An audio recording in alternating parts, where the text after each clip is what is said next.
Okay, there we go. Thanks everybody for coming to this colloquium about our graduate programs in the mathematics and computer science department. So we'll jump right into it. This is just going to be an informational session. Hadi, who's the director of the CS program, and myself, who is the director of the math program, just plan to give an overview of the programs and then just have a discussion about them. So I'll let Hadi go ahead. All right. Thank you, Dan, for the introduction. Yeah, my name is Hadi Shafei. I am the director of our graduate program, a master's in computer science. And we are very excited to start this program in the fall. And let me just start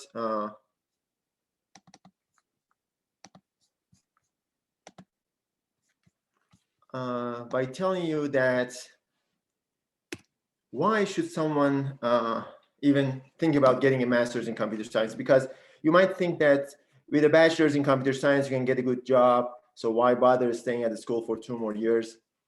And I'll tell you that there are many benefits in getting a master's in computer science. First of all, if you are thinking of staying in academia and getting a PhD, then getting a master's will be your preparation for that.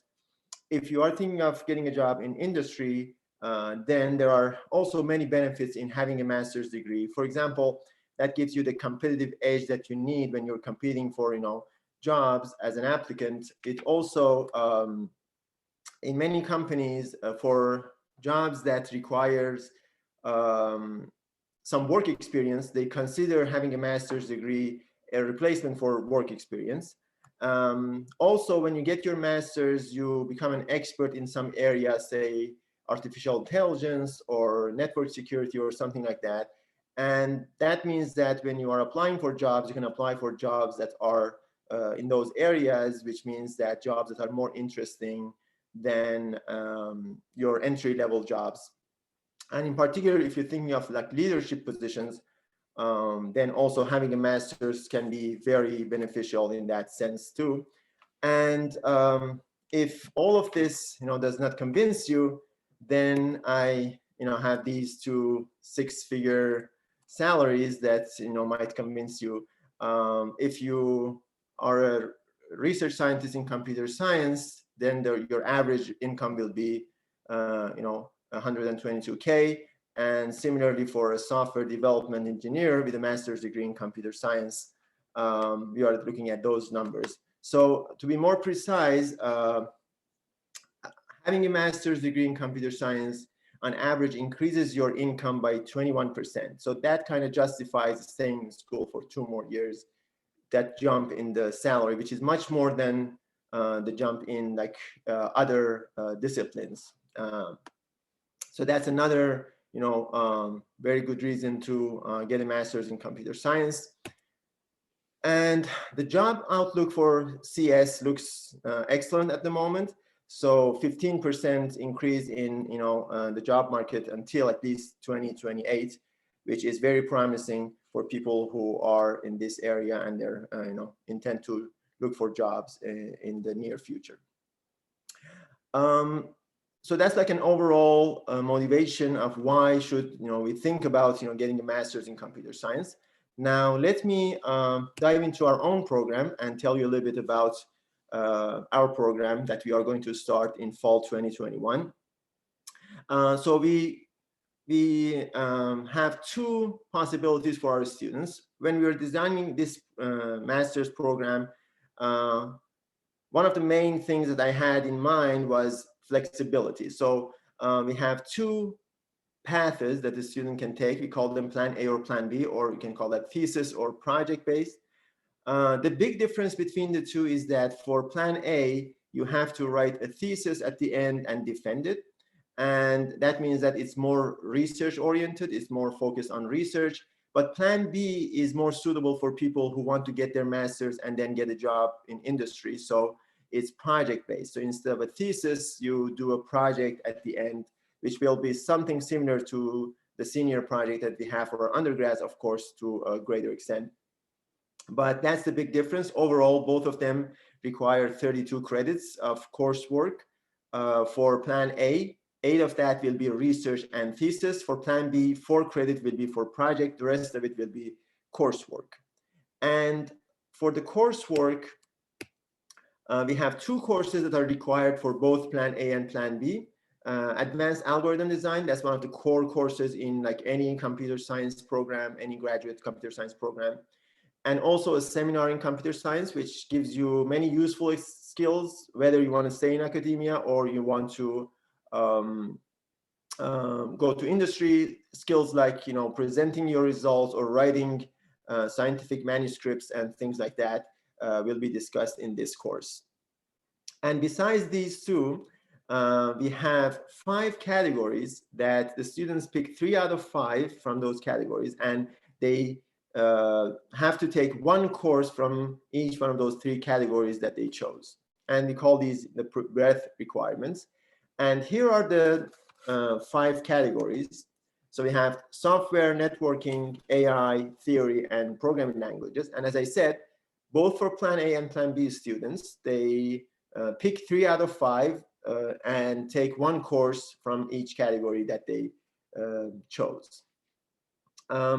And we have, you know, faculties who are experts in, you know, these areas. For example, I will be the person who teaches the theory courses for the most part, and some of the programming language courses like functional programming, or if we offer a course related to interactive theorem proving and things like that, that falls under this category, and that would be my area of expertise. And we have, as I said, very excellent faculty members who are experts in other areas like AI and networking and software engineering, and they will be teaching courses in those categories.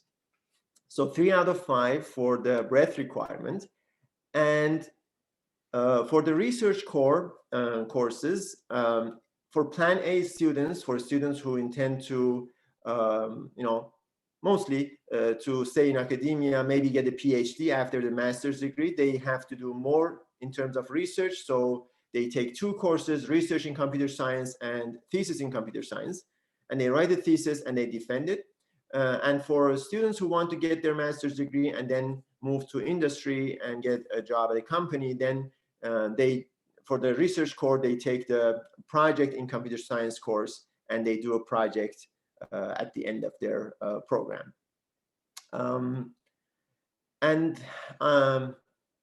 After all of these, for Plan A students, 8 credits still left. And for Plan B students, 12 credits left. And they can, you know, take elective courses. These elective courses can be graduate CS courses from, you know, the breadth requirement or other special topics courses that, you know, we may offer. Or they can take other graduate courses with the approval of their advisor. For example, taking like a graduate mathematics course that is relevant to their research would be one option that, you know, can fill the electives. So overall, as I said, 32 credits. It takes 4 semesters normally. And we have directed study courses and things like that I didn't, for the sake of time, didn't include in this presentation. But as I said, it's a very flexible. You can get to choose the courses that you like, and you want to become an expert in that area with the 3 out of 5 breadth requirement and things like that. I think that's the end of the presentation. As I said, we are very excited and we are accepting applications. Let me know if you have any questions.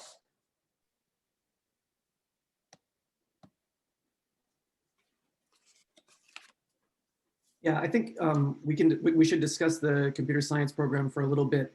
I will talk about the master's in mathematics, but with the way this is set up, I think it makes sense for if anyone has any questions for Hadi about the. Yeah, I'll be happy to answer any questions. Yes. I have a question, I guess. Yes. Oh, hey, so, yeah, hello, it's me again. So I'm assuming all of these courses are in person, right? None of these are virtually. So for at least for the next semester, there will be, the plan at the moment is that these the courses that we are offering in the fall will be in person, yes. But we have to see how things go until then. But yes, our plan is for fall 2021, the graduate courses that we offer are going to be in person. Yes. All right, thank you. You're welcome. Maybe I'll jump in there just in terms of flexibility. Because of the pandemic, some of us are set up for some sort of hybrid model. And Hadi, I don't know if the CS committee was considering, even though the classes will be offered face-to-face in the fall at NMU, it looks like at this moment anyway. Would there be potentialities for the classes to have this hybrid format where a student could take a lot of the subject matter remotely or through Zoom? I don't know. Definitely, yes, yeah. If needed, definitely we can go with the hybrid format that we are doing this semester. Yes, so if there is a need for it, definitely we can make the in-person into hybrid, so that the students who don't want to be on campus, they can take the courses online. Definitely, yes.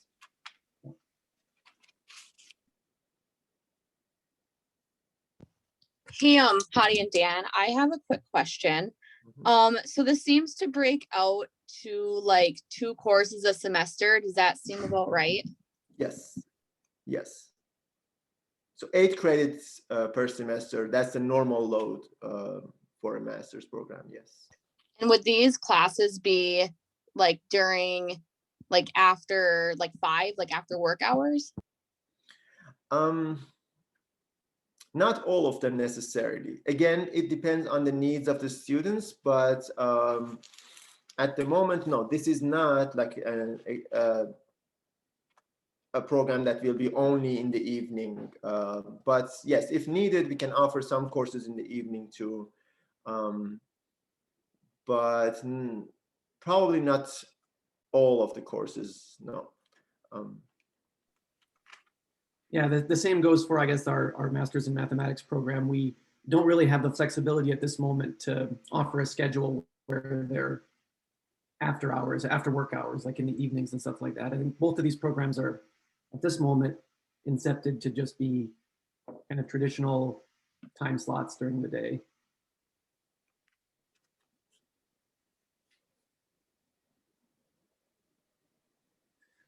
That does make me think of one thing, Casey, which is with the hybrid models that we're all using because of the pandemic, this might be very difficult to do in a master's class, but because there are potentially lecture recordings, a student could watch the recordings and participate in the class asynchronously. That's not something I've really thought about yet, and I haven't done that for a master's student, but I wonder, and I don't know if you would agree with me, Hadi, that is potential or somewhat potential for that.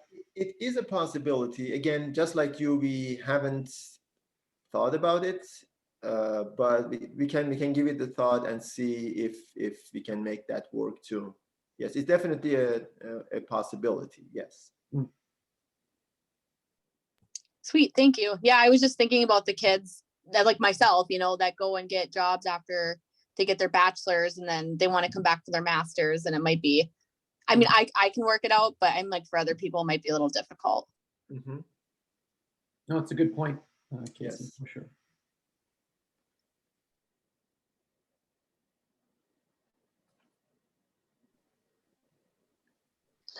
I had a question. Is there anything we can do maybe over the summer to get some credits done for it or something like that?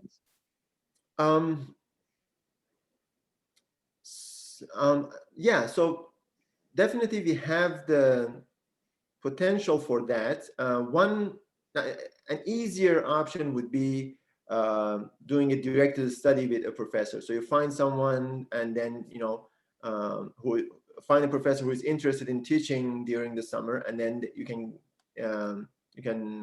have a directed study with them that can count towards one of your breadth requirements, for example. So yes, it's possible. At the moment, we don't have a plan on offering a course this summer because we are starting the program in the fall.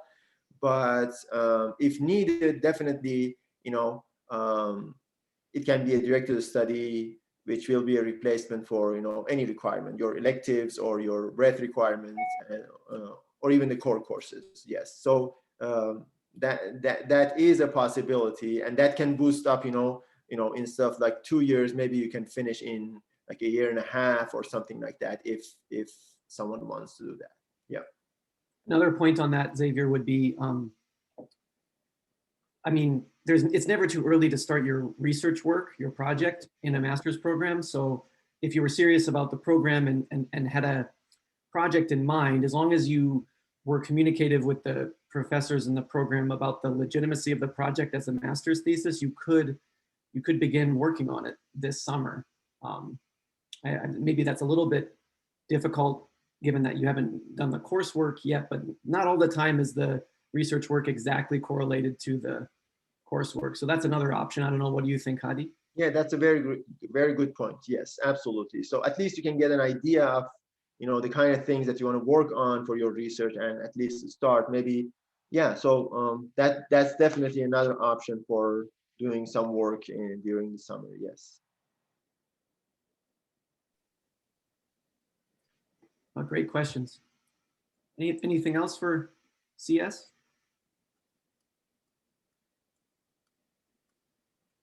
Okay, we'll bring it back to a general discussion afterwards. I'm just going to do my little blurb about the Masters in Mathematics program. And these two programs are supposed to be synthetic with each other. The computer science program, I think there is some credits available.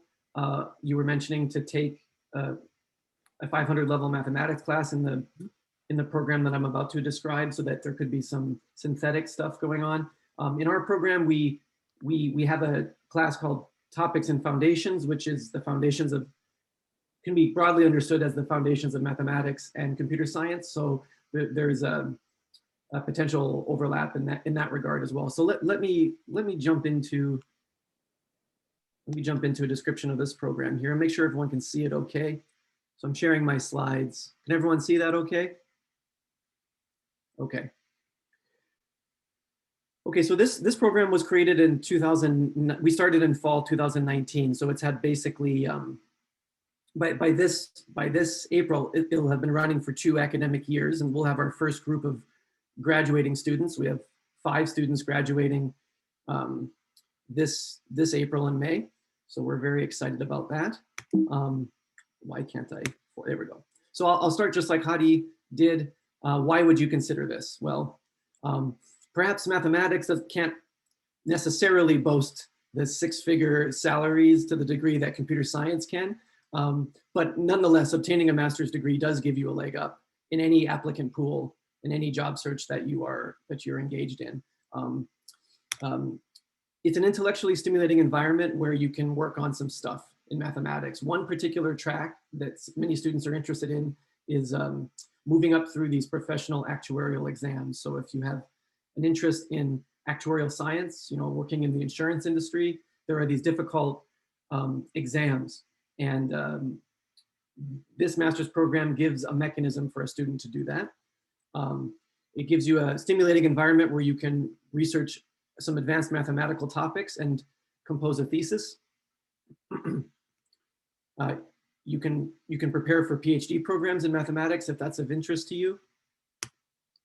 Obtaining a master's will give you qualification to teach college level mathematics. And there's financial support options available. So there are scholarships offered internally by NMU. There's also external scholarships that you can always apply for to support your graduate work, whether it's NSF or other organizations. There's also an opportunity to apply to teach a 100 level mathematics class like pre-calculus or college algebra at Northern. So you can gain experience teaching a section of 100 level mathematics, which pays a stipend. And so that's a way to gain some financial support when you're in this program. Also, Marquette is a beautiful place to live and work.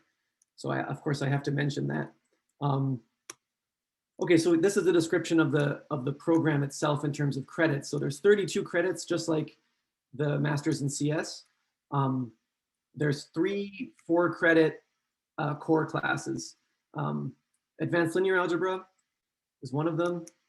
Linear algebra is a fundamental mathematical topic. So when designing the program, it made sense to include a core class on linear algebra. This is a little bit different than certain programs you see.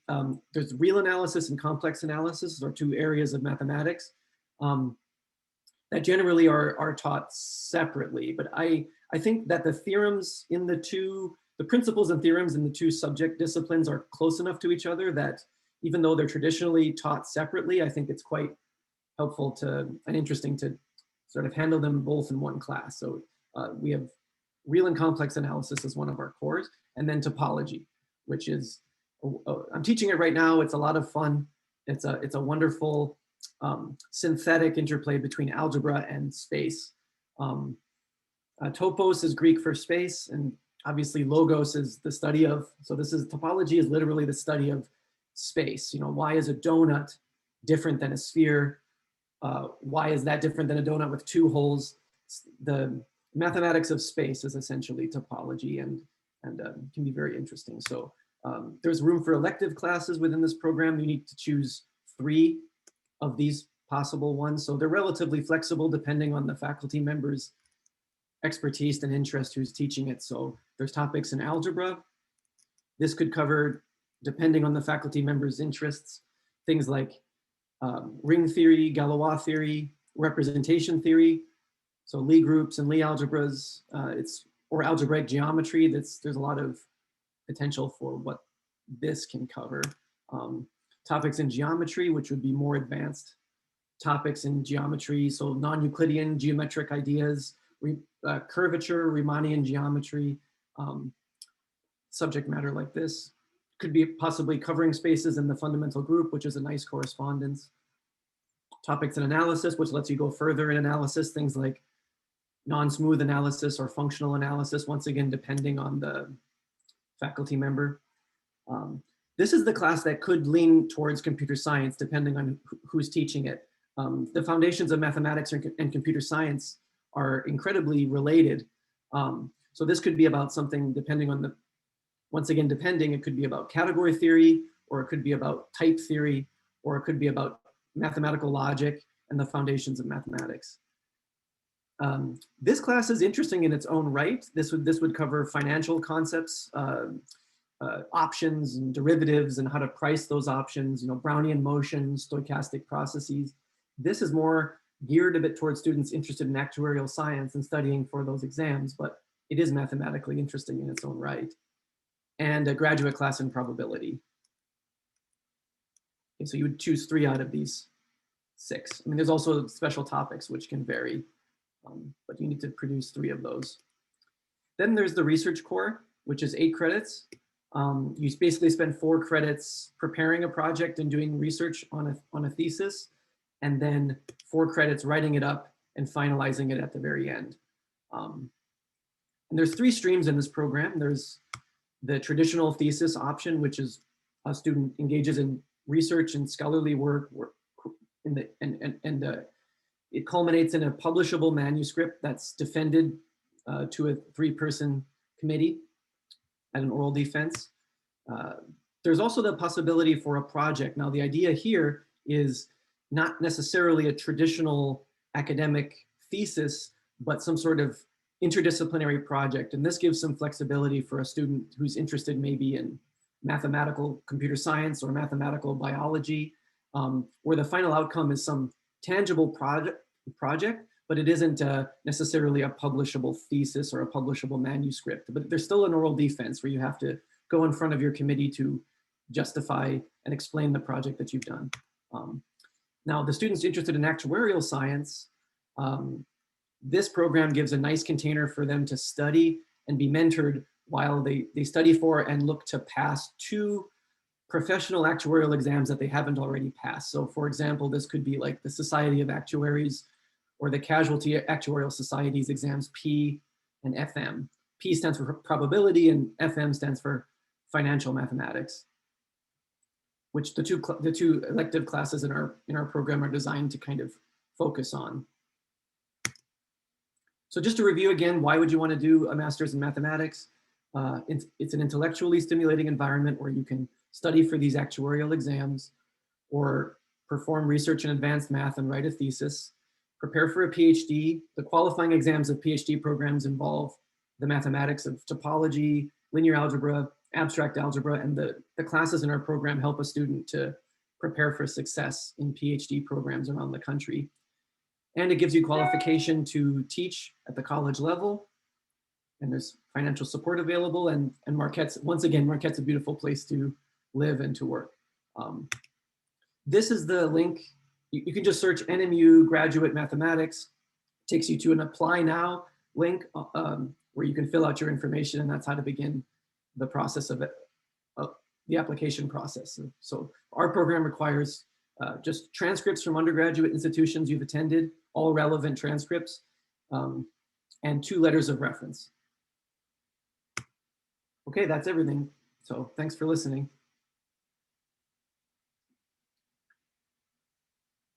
So I'm open to questions now if you have about the program. Otherwise, we'll just switch back to kind of a general discussion.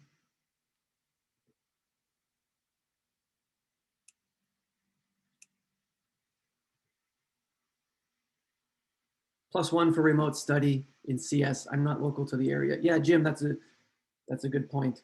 I think Hadi was mentioning that such potentialities could exist. And it's sort of because of the pandemic that we've all started to explore these options. But I don't know if we can give a definitive answer that yes, it can be done completely remotely at this moment, but that is definitely on the docket.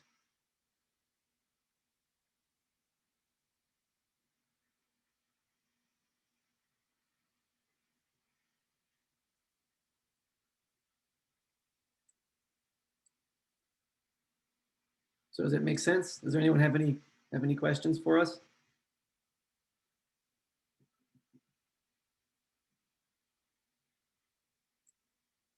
Jim, you're not local to the area. Where are you tuning in from?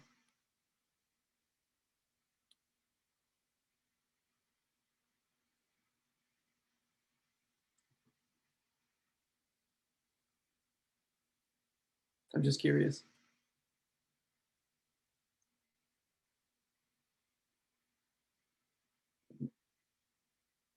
Maybe you didn't hear me or something.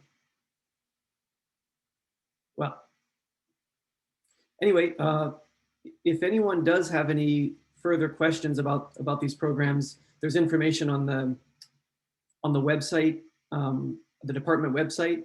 I can briefly share that link for everyone. It probably is well known to everyone, but let me do that here.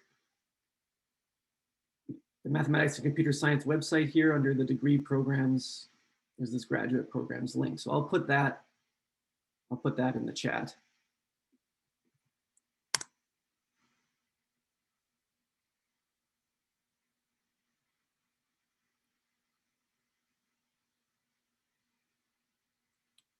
Okay. Are you sure there's no more? Are you sure there isn't any questions? Hi, this is Mike Kinnan. I might have a question here. Yeah, please go ahead. And I might have just missed this from earlier, but on the graduate studies website, it says the CS Masters has a deadline of March 1st for applying. Is that still a thing, or? I don't know if that's accurate. I wonder how that got in there. Hadi, can you speak to that? Yeah, no, we are still accepting applications. So if you're interested, contact me. I can give you more information. And by the way, yes, let me just put it out there that if anyone has any questions about, the CS graduate program, feel free to contact me. My email is on the department's webpage, and I will be happy to answer your questions. And for the deadline, no, definitely we are still accepting applications. So yeah. Mike, where did you see the March 1st thing? It was on the graduate studies website. Huh. Was that mentioning CS specifically, or just was it just sort of a general blanket statement? No, it was CS specifically. There's like an accordion menu with each major separated out, and under CS it had March 1st deadline. We should drop an email to grad studies, Hadi, just so that they're aware of that. I'll contact them and make sure that. I can change it for you right now if you want me to. You can change the website. Yeah, I work at NMU. I'm part of the staff. Oh, okay. That's kind of funny that you actually have the power to change that directly. That's great. Did you just want me to just get rid of that line, or Yes, change please. it to something else? And how often does that happen in life, that the person who has the power to make the change is immediately in the conversation of interest? That is very convenient.